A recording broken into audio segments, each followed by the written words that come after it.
Ah bah. Donc là c'est la dilution du miel.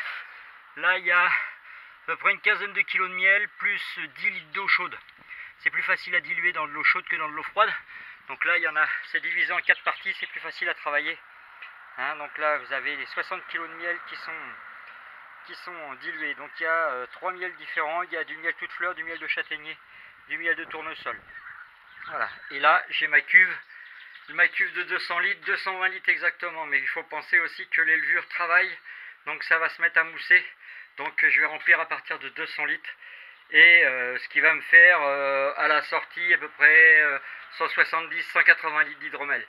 Voilà, donc ben, c'est déjà du boulot, hein, je vous dis, à 60 kg de miel, il faut le diluer à chaud, à froid c'est impossible, et il y a de l'eau déjà dedans. Donc j'ai à peu près 120 litres d'eau, ce qui va me permettre, en remplissant avec mes 4 bidons, de me retrouver pas loin des 200 litres et de compenser avec de l'eau de source ou de l'eau minérale pour pouvoir rétablir le pH. pH, on va voir ça après. Donc voilà, la dilution a été faite, j'ai tout remis dans ma cuve. Donc là il y a à peu près 220 litres, hein. J'ai été un petit peu présomptueux. Donc voilà, les 220 litres sont faits. Je viens de tirer un verre de ce que j'avais dilué pour connaître le pH de mon hydromel, savoir si j'ai pas assez d'acidité ou trop d'acidité. Donc là j'ai du papier pH, hein. Donc là c'est du papier pH qui va de 1 à 12, ça va me permettre d'affiner exactement à quel endroit je suis à la finalité. Donc il faut 1 minute de passage. Donc voilà, là je me trouve près en zone à peu près à 5 de pH. Donc pour un hydromel correct, il faut être à 3. Donc il va falloir que je mette des acides dans mon mou pour pouvoir ramener le pH à 3. Alors à savoir que y a certains acides qui sont autorisés, pas d'autres pour la commercialisation. Après si on veut le faire pour soi-même, l'hydromel, on peut mettre ce qu'on veut dedans comme acide, citron, quoi que ce soit, acide citrique. Mais pour la commercialisation, il y a une réglementation, il faut aller voir à la répression des fraudes, ils vont vous indiquer tout ça. Voilà, donc je vais acidifier tout ça pour arriver à un pH de 3. Bon, voilà, je viens de diluer mes acides et en même temps j'ai mis mes sels nutritifs dedans. Donc ça doit être fait avant d'introduire les levures, hein, bien les diluer, ça doit plus granit. Les acides ça fait des petits granulés, donc on les sent bien quand ils sont dilués, il n'y a plus de bruit dans le seau. Et surtout ça doit être mis avant la levure, pas après la levure, surtout. Hein, il faut bien que ce soit installé et dilué dans le mou avant d'être remis dans la cuve, avant d'introduire les levures. Voilà.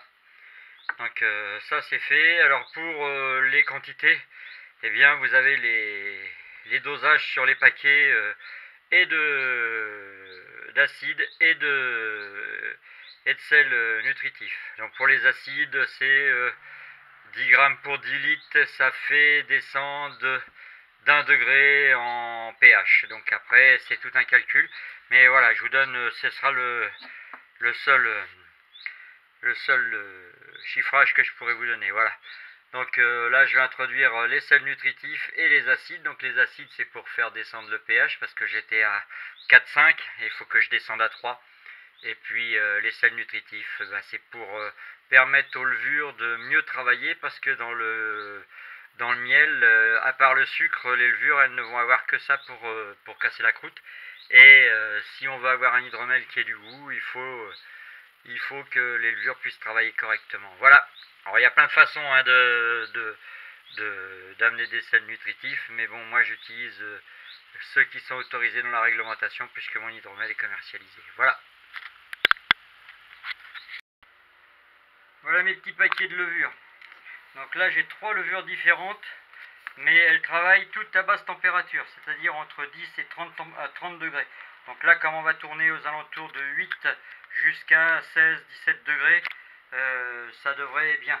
Donc les levures sont aussi sélectionnées pour pouvoir apporter ou faire ressortir des valeurs aromatiques à l'hydromel. Donc plus on monte en température, plus ça va fermenter vite, moins on va avoir d'arômes qui vont être conservés, on va chercher plus l'alcool. Moi j'ai prévu un hydromel à peu près entre 12 et 14 degrés, mais avec une fermentation lente pour pouvoir garder les arômes des 3 miels que j'ai mis dedans. Voilà, donc là on va les diluer, faire chauffer du mou à 30 degrés, mettre les levures dedans, les laisser gonfler pendant à peu près 15 minutes, et puis faire un pied de cuve, l'amener à fermentation en 2 heures de temps, 2 ou 3 heures de temps. Voilà, on va remplir petit à petit la masse de levure qui va augmenter petit à petit avant de la remettre directement. Je prends toujours du mou dans ma cuve qui me sert de base. Voilà.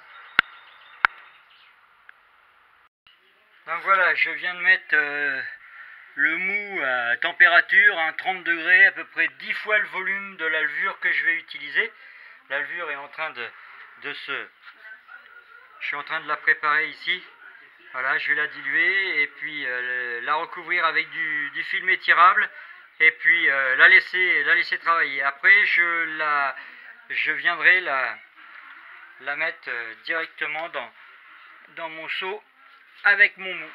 Voilà, et une fois qu'il aura bien gonflé, je le verserai dans ma cuve. Donc voilà, la levure elle vient d'être diluée. Ça commence à... Il y a une espèce de voile sur le film plastique. Ça veut dire que la levure commence à travailler. Donc là, pas de problème, ça va gonfler. Et une fois qu'elle va avoir bien gonflé, pendant une demi-heure à peu près, je vais la remettre dans mon pied de cuve. Et puis après, ça va aller directement dans le mou. On va peser la densité pour connaître la densité de sucre qu'il y a dedans. Normalement, on devrait être bon. Et puis, avec les échelles, on saura combien ça va tirer en fin de fermentation. Voilà. Mais tout ça, c'est du travail, de la recherche à faire. Et comme je vous l'avais dit, hein, je vous explique grosso modo comment ça se fait. Je vous fais voir, mais je vous donne aucune valeur. Voilà. Donc voilà, une petite combine. Avec ma bonde, je vais aérer mon mou. Je vais faire rentrer de l'oxygène dedans, qui va permettre aux levures de pouvoir travailler. Une fois que je vais avoir fait 10 litres de mou bien aéré comme ça, je vais le remettre dans la cuve 2 ou 3 fois. Ça va faire dissoudre l'oxygène dans le liquide et qui vont permettre aux levures de travailler pendant toute la fermentation. J'aurai pas besoin de le refaire. Alors, il y en a qui mettent des pompes à aquarium dedans, il y en a qui bâtonnent. Le bâtonnage, je le fais quand il y a les lits. Voilà, je cherchais sur internet ce que veut dire le mot bâtonner. C'est utilisé en vinification, hein, donc vous voyez là, ça mousse bien, il y a de l'oxygène qui rentre dedans et puis ça va permettre aux levures de travailler correctement par la suite. Voilà, je vais faire ça 2 ou 3 fois pour que tout le volume soit bien oxygéné.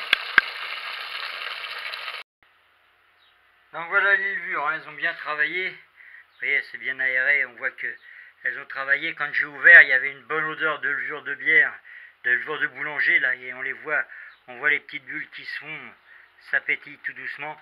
Donc là, je vais pouvoir l'incorporer à une partie du mou pour pouvoir amorcer la fermentation progressivement. Il ne s'agit pas de mettre ça dans 200 et quelques litres de cuve. Ça ne va pas démarrer tout de suite. Il faut amorcer petit à petit et une fois qu'on en a à peu près une vingtaine de litres de fait, ça devrait s'enclencher directement. Voilà. Alors, il y a un petit mouvement circulaire qui se forme. Je ne sais pas si vous allez le voir, j'essaie d'approcher au plus près. C'est les levures qui commencent déjà à travailler et consomment du sucre. Elles ont déjà...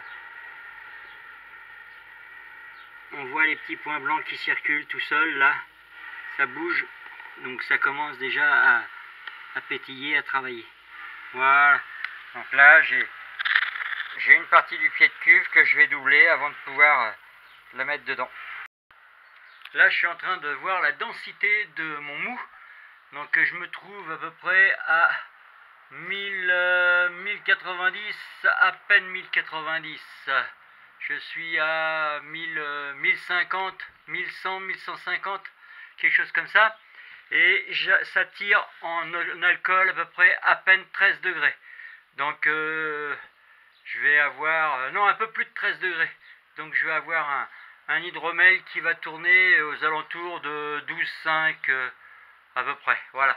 Donc ça, c'est à peser régulièrement pendant la fermentation pour savoir s'il y a une chute de sucre et à quel moment il faut arrêter. Voilà, ça c'est la densité du mou. Maintenant je vais regarder la température. Ah, voilà, donc là il y a le barboteur dessus. Là c'est un barboteur pour 200 litres, hein. Normalement sur des petites, sur des Dames Jeanne, je mets des barboteurs de ce style là, hein, ça va beaucoup mieux, c'est beaucoup plus pratique. Ou alors je fais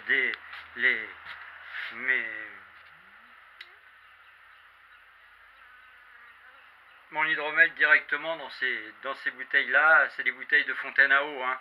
Donc là il y a des barboteurs, mais ça c'est justement pour éviter qu'il y ait des levures extérieures qui rentrent dans mon hydromel qui est terminé, et comme ça il bouge pas, voilà, et il n'y a pas d'évaporation et il vieillit tranquillement. Voilà, donc et puis une chose importante, c'est des fiches de suivi pour la fermentation. Et puis là j'ai tout mon petit bouquin que j'ai compilé sur les hydromels. Très difficile à trouver des informations sur les hydromels, sur l'hydromel sur le net. Faut chercher, on arrive à trouver, mais faut pas manquer de patience. Voilà, donc si vous avez besoin d'un renseignement, hein, n'hésitez pas, je vous renseignerai. Voilà, donc là j'ai une petite tournée d'hydromel. Voilà, et puis en dessous des bouteilles sous lesquelles je mets en bouteille. Voilà, très bien. Ben, bon courage à vous, et puis bonne soirée.